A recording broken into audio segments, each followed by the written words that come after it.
अब भागवत की कथा सुनाओ नारद जी। नारद जी ने कहा मैं क्या सुनाऊं, मैं नहीं जान, आप सुनाओ, आपसे बढ़िया कौन। तो संत नारद जी ने निवेदन किया और सनत कुमारों ने इसी ऋषिकेश हरिद्वार के इसी क्षेत्र में श्रीमद् भागवत महापुराण की कथा की। और उसी ऋषिकेश की पावन धरा से महाराज जी श्री शिवेंद्र स्वरूप जी महाराज हमारे बीच में पधारे हैं। और पहले महाराज जी का हम लोग सत्संग प्रवचन वाणी का लाभ लेंगे, उसके बाद महाराज जी का स्वागत अभिनंदन होगा। पूज्य महाराज जी बोलिए बाल कृष्ण लाल की, उमापति महादेव की, यज्ञ नारायण भगवान की, सदगुरुदेव की। मंदिर प्रतिष्ठा का अवसर, नवकुंडी यज्ञ चल रहा है, 12 ज्योतिर्लिंग महादेव विराजेंगे। मेरे पूज्य गुरुदेव भगवान का जीवित मेला आनंद महोत्सव 15 तारीख को वो भी है, प्रतिष्ठा भी है। और मैं गुरु जी के चरणों में आया, उसको भी 25 वर्ष पूरे हो गए। और फिर ये गुरु पूर्णिमा का भी अवसर, इस अवसर पर संतों का ये समागम, संतों का दर्शन। अब प्रवचन महाराज जी के।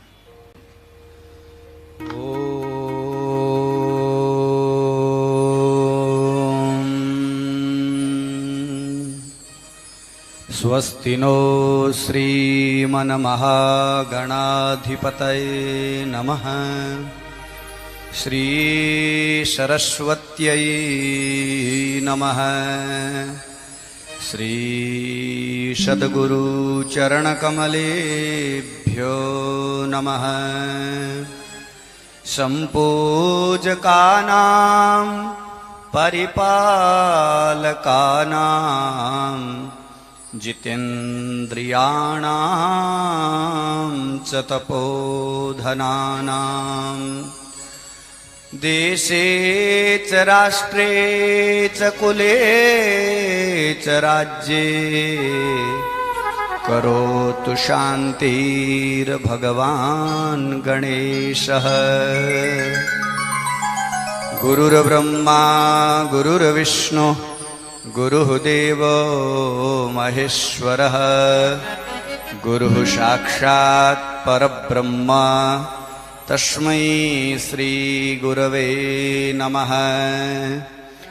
श्रुतिपुराणतन्त्रज्ञम् उमामहेश्वराश्रितं गुणेश्वराश्रमद्देवं वन्दे नित्यं जगद्गुरुं। लोकाज्ञानपयोधपाटनधुरं श्रीशङ्करं सर्मदं श्रीमज्जोगेन्द्राश्रमं गुरुवरं ध्यायामि ज्योतिर्मयं ध्यायामि ज्योतिर्मयं। बोली सच्चिदानंद भगवान की।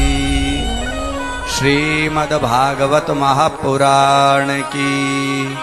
व्यास जी महाराज की, सुखदेव जी महाराज की, परीक्षित जी महाराज की, सद्गुरुदेव भगवान की, अपने अपने माता पिता गुरुदेव की। ओम नमः पार्वती पतये हर हर हर महादेव। श्रोता बहनों भाइयों, विविध रूप बहुनाम परमेश्वर के भाव से सबको करूं प्रणाम। वाणी दूजा ग्रहण को आए श्री भगवान, जय जय राजा राम कहो, जय जय सीताराम। बोली भक्तवत्सल भगवान की। मंचासीन समस्त संत वृंद एवं समुपस्थित भक्त वृंद तथा भक्तिमती माताओं,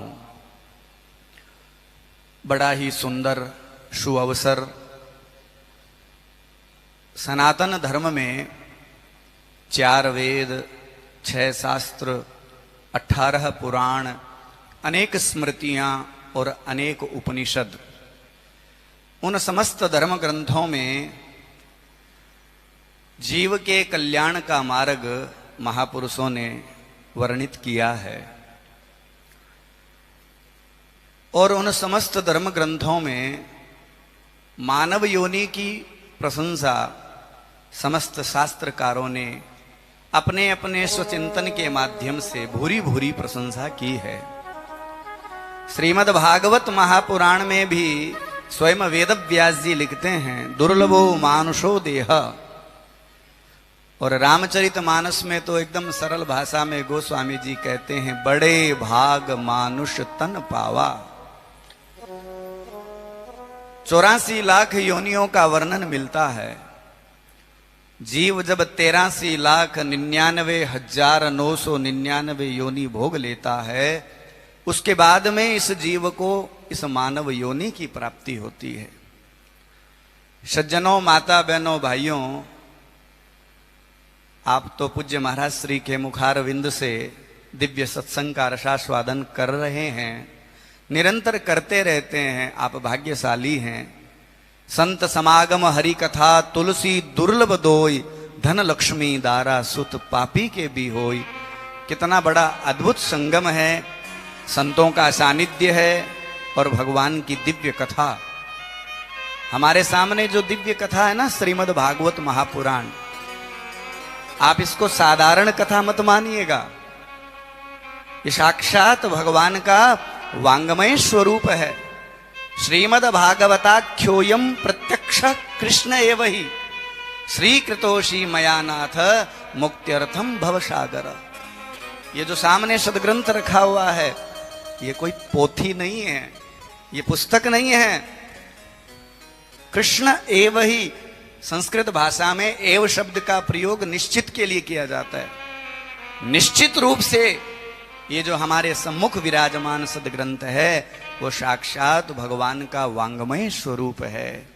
और इस वांगमय स्वरूप के समकक्ष बैठ करके हम लोग सच्ची निष्ठा और श्रद्धा विश्वास के साथ दिव्य कथा का रसास्वादन करेंगे, तो मैं निश्चित रूप से कह सकता हूं, जैसे कि अभी बताया ना महाराज जी ने, इस कथा को सुन करके ज्ञान वैराग्य भी युवान हुए।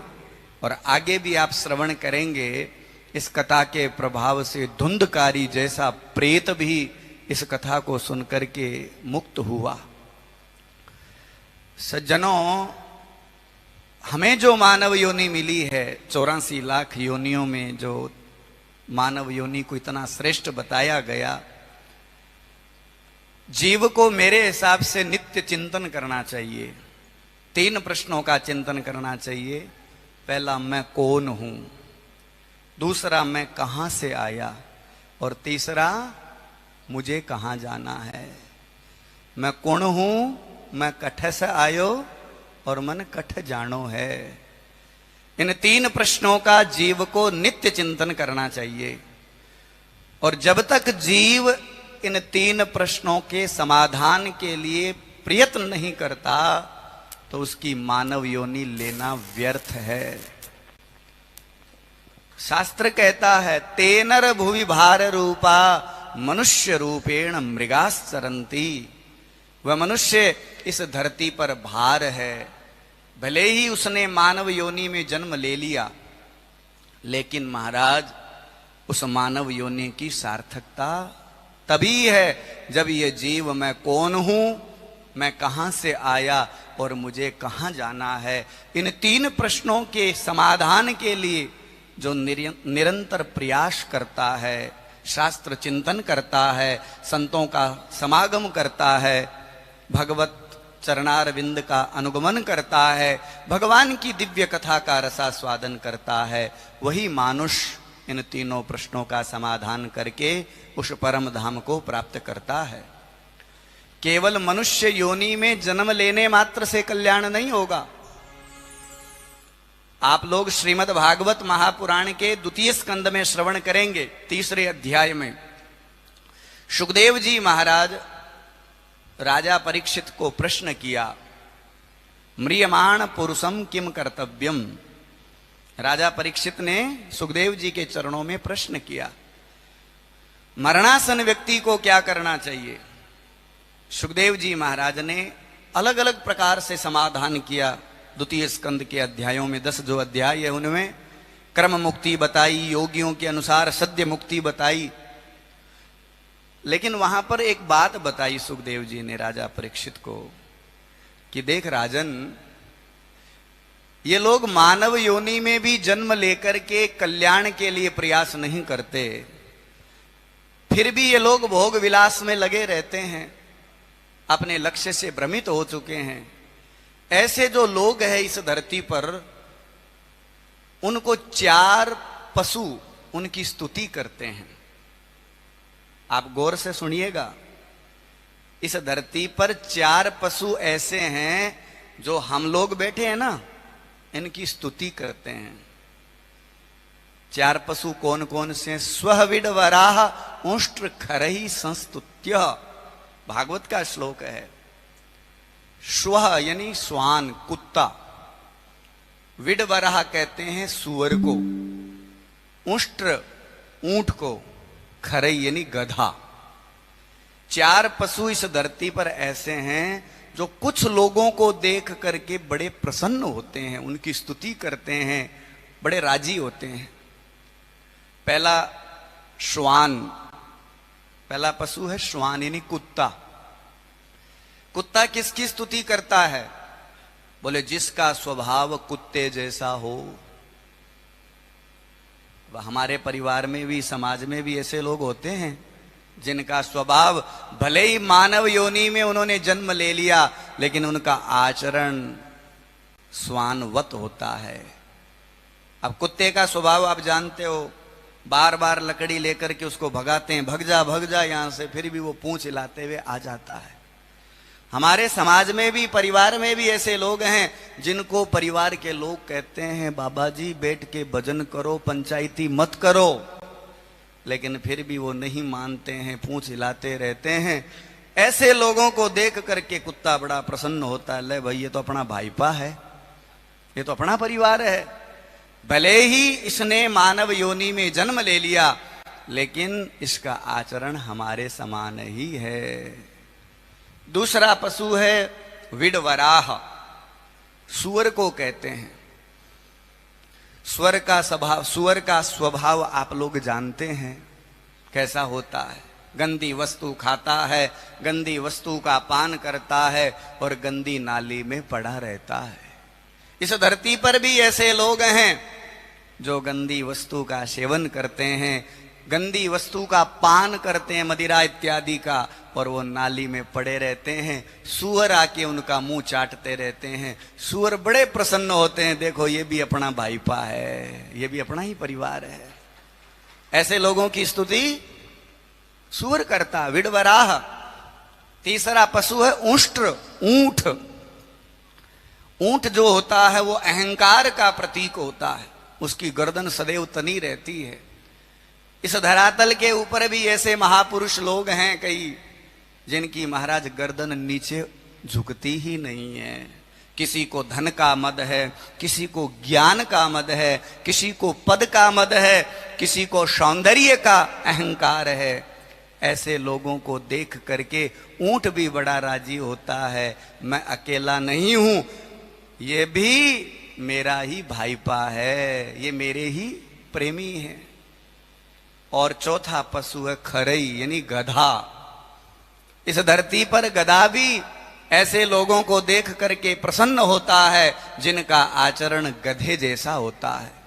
अब गधे का स्वभाव आप जानते हो, जब तक हड्डियों में जान रहती है, शरीर में जान रहती है, तब तक उसका मालिक उससे खूब सामान ढुआता है। हमारे शरीर में भी जान रहती है ना, तो हम गधे की तरह भागते रहते हैं। दादा पोते के लिए कुछ कर दूं, एक प्लाट खरीद दूं, बेटे के लिए एक शहर में दुकान खरीद दूं, एक जोधपुर में छोटा सा एक घर बना दूं, गधे की तरह भागता रहता है महाराज। लेकिन महाराज जब गधा कमजोर हो जाता है ना, तो उसका मालिक धक्का देकर निकाल देता है। इस धरती पर भी कुछ लोग ऐसे हैं जिन्होंने जीवन पर्यंत प्रभु का स्मरण नहीं किया। धन, वैभव, मान, प्रतिष्ठा के पिपासा के लिए महाराज दौड़ते रहे, गधे की तरह दौड़ते रहे, और अंत में उनकी दुर्गति वही हुई जो गधे की होती है। उन्हीं के बच्चे उनको धकेल करके बाहर निकाल देते हैं, वृद्धाश्रम में छोड़ देते हैं। फिर भी देखो उस जीव का दुर्भाग्य, वहां पर भी इतनी ठोकर खाने के पश्चात भी वो भगवान का भजन नहीं करता है। दुनिया वालों के सामने रोता है, मैंने ऐसा किया, मेरे परिवार वालों ने मेरे साथ ऐसा कर दिया। सुखदेव जी कहते हैं, हे राजन, ये चारों पशु मानव को समझाते हैं, अरे भाई हम तो पशु योनि में जन्म लिया, इसलिए हमारा बुद्धि विवेक काम नहीं कर रहा। भगवान ने तुम पर कृपा की, तुम्हें मानव योनि प्रदान की, बुद्धि प्रदान किया, विवेक प्रदान किया, संतों का सानिध्य प्रदान किया। फिर भी यदि तू भगवान का भजन नहीं करता तो तुम में और हम में ज्यादा फर्क नहीं है। तू कपड़े पहनता है, हम कपड़े नहीं पहनते। तुम्हारे सींग पूंछ नहीं है और हमारे सींग पूंछ है, इसके अलावा अन्य कोई फर्क नहीं है। तो कहने का तात्पर्य है सज्जनों, माता बहनों, भाइयों, इस कथा में बैठ करके केवल कथा को सुनना नहीं है। हालांकि मार्कंडे पुराण में श्लोक आता है, श्रुतम हरति पापानि, सुनने से जीव के पाप नष्ट होते हैं। लेकिन श्रीमद् भागवत महापुराण की कथा तो सुनने की कथा है ही नहीं, ये तो कान रूपी कटोरी लगा करके पीने की कथा है। और इसका रसपान इतना करो कि ये हृदय में देदीप्यमान पुंज के रूप में प्रज्वलित हो जाए। और जैसे कि सूत जी के लिए कहा ना, अज्ञान दुहांत विध्वंस कोटि सूर्य समप्रभा, अज्ञान रूपी जो बादल हैं वो इस कथा के रसास्वादन करने से जीव के स्वतः ही नष्ट हो जाते हैं। तो सज्जनों, ज्यादा न बोलते हुए, क्योंकि कथा में भी विघ्न डालना एक अपराध होता है, थोड़ा समय अभाव है, इसलिए आप लोगों के बीच में बैठ करके कथा सुनने का सौभाग्य प्राप्त नहीं हो पा रहा है। कुछ आश्रम की जिम्मेदारियों के कारण तत्काल जाना पड़ेगा। ज्यादा न कहते हुए एक ही बात अंत में कहूंगा, ऐसे पावन अवसर पर ऐसे संतों के सानिध्य में बैठ करके यदि हमने हमारा जीवन परिवर्तित नहीं किया तो सज्जनों, ते नर भुवि भार रूपा मनुष्य रूपेण मृगाः सरन्ति, हम लोग इस धरती पर भार हैं और मनुष्य रूप में केवल पशुवत आचरण में विचरण कर रहे हैं। ये मानव योनि भोग विलास के लिए नहीं मिली है, ये मानव योनि आत्म कल्याण के लिए मिली है। ऐसे संत महापुरुषों के सन्निधि में बैठ करके ऐसे पावन अवसर के ऊपर देखिए, आजकल वो अंग्रेजी के हिसाब से तो वो सिल्वर जुबली और है महाराज श्री की, 25 वर्ष महाराज श्री के चरणों में आए हुए हैं। तो ये देखिए गुरु निष्ठा, बाल्य अवस्था से सदगुरु के चरणों में बैठ करके आज आपके सामने देदीप्यमान पुंज के रूप में विद्यमान है। और हम जैसे अज्ञानी लोगों के आवरण को, अज्ञानता के आवरण को नष्ट कर रहे हैं। ऐसे संत महापुरुषों का सानिध्य, दर्शन और ऐसी पावन भगवान की कथा, इसको सुन करके थोड़ा सा मनन करें, चिंतन करें, इसको जीवन में उतारें। अंग्रेजी की एक कहावत है ना, listen 100 time, ponder 1000 time, speak only once. 100 बार सुनो, 1000 बार मनन करो, बोलो सिर्फ एक बार। भगवान की कथा को श्रवण करो, ज्यादा से ज्यादा मनन करो और जीवन में उतारो, इसी में ही सार्थकता है। बाकी आप सभी लोगों का बहुत बहुत स्वागत, अभिनंदन, धन्यवाद। मंचासीन सभी संत महापुरुषों के चरणों में वंदन करते हुए अपनी वाणी को विराम देता हूँ। बोले सद्गुरुदेव भगवान की। 2 मिनट भगवान का नाम संकीर्तन करते हुए आगे की फिर कथा का हम लोग रसास्वादन करेंगे। सीताराम की शरण, पावन धाम की शरण, आया सारे नाते तोड़ के भगवान की शरण। सीताराम की शरण, पावन धाम की शरण,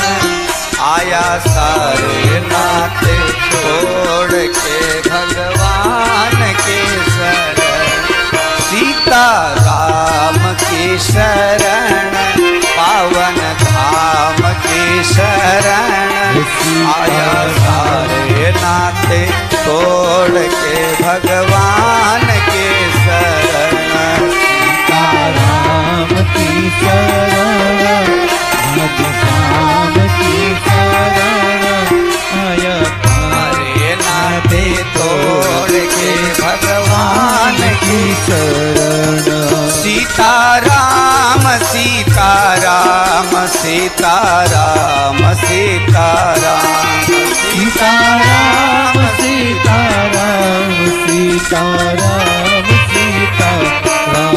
राजा राम राजा राम राजा राम राजा राम राजा राम राजा राम राजा राम राजा राम। सीताराम की शरण पावन धाम की शरण आया सारे नाते तोड़ के भगवान की शरण। सीताराम की शरण राम की शरण आया सारे नाते तोड़ के भगवान की शरण।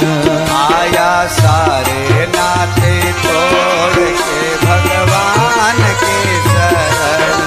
आया सारे नाते तोड़ के भगवान के। बोलिए राजा रामचंद्र भगवान की। आप सुन रहे थे परम पूज्य परमादरणीय शिवेंद्र स्वरूप जी महाराज ऋषिकेश, और सिक्कर में भी, सिक्कर के नजदीक में आपका आश्रम है। आपका शुभ सानिध्य कथा के माध्यम से हमें भी मिला। आज आप लोगों को महाराज जी के माध्यम से ये सुनने को मिला कि हम कैसा जीवन जी रहे हैं। कहीं पशुवत जीवन तो नहीं है, मनुष्य हैं, मनुष्य बनकर के रहें। और मनुष्य बनने के लिए हम सत्संग में आते हैं, संतों के सानिध्य में आते हैं। तो बहुत सुंदर शुभ प्रवचन महाराज जी का रहा। बहुत स्नेह है, दूर से पधारे हैं। आपका अनुष्ठान भी चल रहा है, समय इतना नहीं था, कृपा करके पधारे हैं। इसलिए संतों के दिव्य चरणों में बहुत बहुत वंदन, बहुत बहुत साधुवाद। आप खुद कथावाचक हैं, भागवत की कथा करते हैं और शिव पुराण की कथा करते हैं, जगह जगह अलग जगाते हैं। और सिक्कर उस क्षेत्र के अंदर, शेखावटी के अंदर बहुत सुंदर महाराज जी गांव गांव में प्रचार प्रसार करते हैं। महाराज जी के दिव्य चरणों में वंदन करते हुए अब महाराज जी के दिव्य चरणों में वंदन। हमारे बीच में महाराज जी का स्वागत, महाराज जी को थोड़ा शिवेंद्र स्वरूप जी महाराज को थोड़ा जल्दी निकलना है, अनुष्ठान आपका चल रहा है, इसलिए महाराज जी का स्वागत सेवा समिति के द्वारा हो रहा है। हमारे बीच में गोविंद जी मंचरियाल, कन्हैया भाई सूरत से आए हुए हैं। कन्हैया भाई आप भी पधार जाएं, महाराज जी का स्वागत करेंगे। और भरत जी, क्या नाम, अशोक जी, अशोक भाई और सत्यनारायण जी मालपानी जी आप भी पधार जाएं। सत्यनारायण जी मालपानी जी आप भी पधार जाएं। ये सब कथा के आयोजक जितने भी बैठे हैं, आयोजक परिवार, कोई बंबई से आया है, कोई सूरत से आया है, कोई बेंगलोर से आया है, कोई हैदराबाद से आया है, सभी दूर दूर से आए हैं। 15 तारीख तक संतों का शुभ सानिध्य आप सब लोगों को मिलेगा ही। और 15 के बाद में कृपाराम जी का प्रवचन तो आप सुनेंगे ही। और 21 तारीख को गुरु पूर्णिमा, उसमें तो विशेष तौर से बाहर से लोग पधारते हैं। आइए अभी हम हमारे बीच में संतों का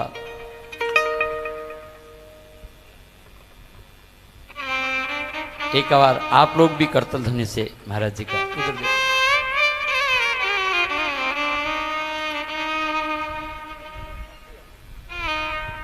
कन्हैया भाई कापड़िया आपके द्वारा महाराज जी का स्वागत हुआ। सत्यनारायण जी मालपानी जी